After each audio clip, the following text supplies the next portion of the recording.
So first example, finding the distance from the origin to a point on a graph. Let p equal xy be a point on the graph, y equals x squared minus 1. So that's right here. Express the distance from p to the origin as a function of x. So the first thing we're going to do is recall the distance formula. That's going to be square root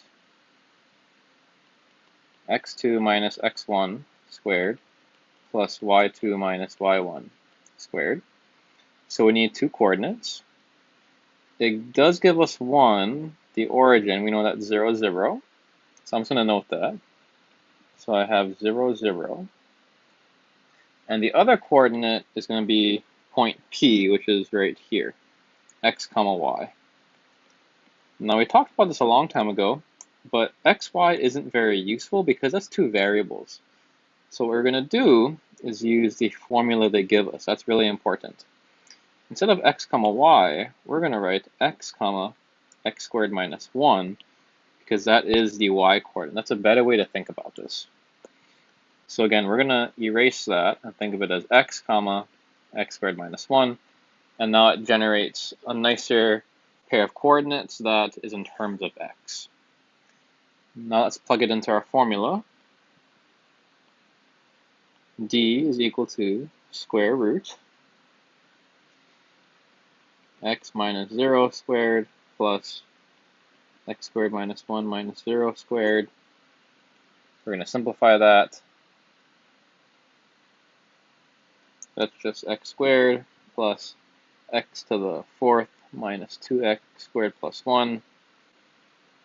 And now we have a nice formula, x to the 4th minus x squared plus 1.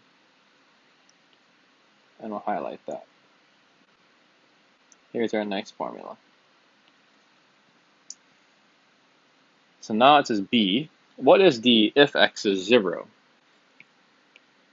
So B, if x equals 0, plug it in.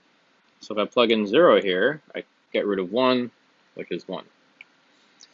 Now what that means is that if x is 0, the coordinate would be, I can look right here, 0, negative 1. So that's the point we're given. This is saying the distance should be 1. And I can definitely see that is true. That distance right there is 1. What's the next one? C. If x equals 1, D should equal.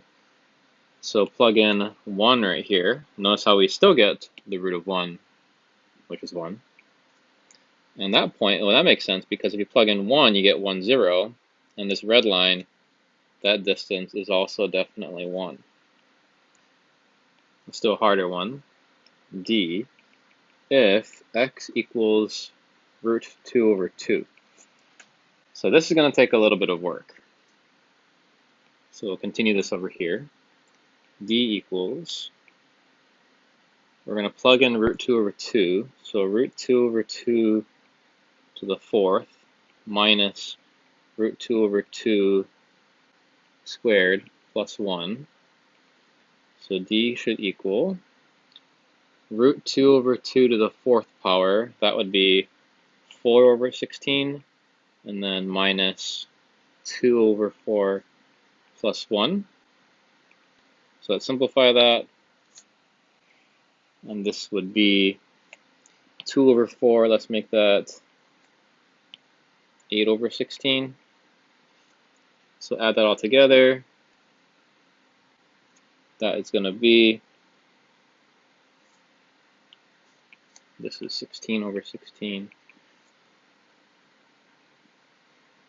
12 over 16, which is reduced to divide by 4, 3/4. So finally we get it. That's root 3 over 2. So this is a little more complicated. So if x is root 2 over 2, that point would be, so root 2 over 2, that's approximately like 0.7. So that would be somewhere over here. So we just found that this distance right here, this to this green line, and I'll get rid of this red line, make that nicer. That green line is going to be root 3 over 2, right there. Now let's go to the calc example. So get your calculator ready.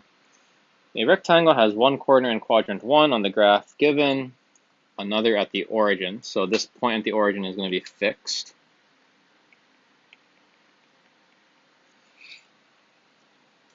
A third point on the x-axis and the fourth point on the positive x-axis. And notice how one corner is important. One corner is on the graph given. Express the area. So let's write A. The area is going to be A of x. That's going to equal. Well, for any rectangle, we should recall that that's length times width. In our problem here, I can see that this distance here is clearly x. I can write x down. And the height is y, right? Because if the point right here is x comma y, this should be y. Now we said earlier y is not that helpful, so instead use the formula given right here. That's going to be 25 minus x squared. And right here, there's our formula. So again, think of this as x comma 25 minus x squared. B, what is the domain of A? So for this, we can actually just think about it logically. If it's fixed at the origin and the other point is somewhere in this region, I can see that the smallest value I can use is 0 or anything a little past 0.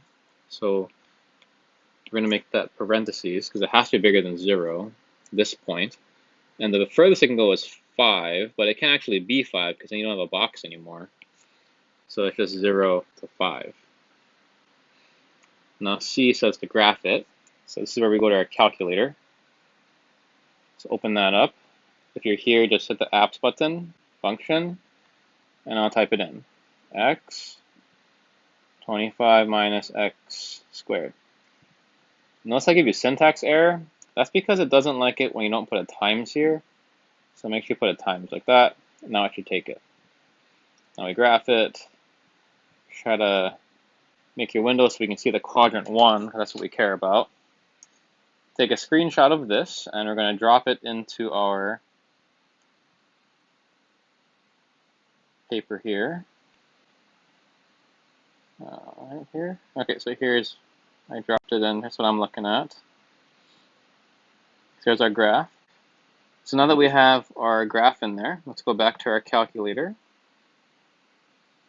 Tap near this max value. Go function extremum. Hit the plus button, and now I can see it. So I'm going to copy this information down and go back to our paper. So right there I can see that's 2.88 comma 48.11. So for D, what we're going to put is the largest area, or the max area. That's equal to 48.11. That's your y value. And it's the important part. You're going to write it occurs at x equals 2. Actually around that 89. Let's fix that. 2.89. And that's it.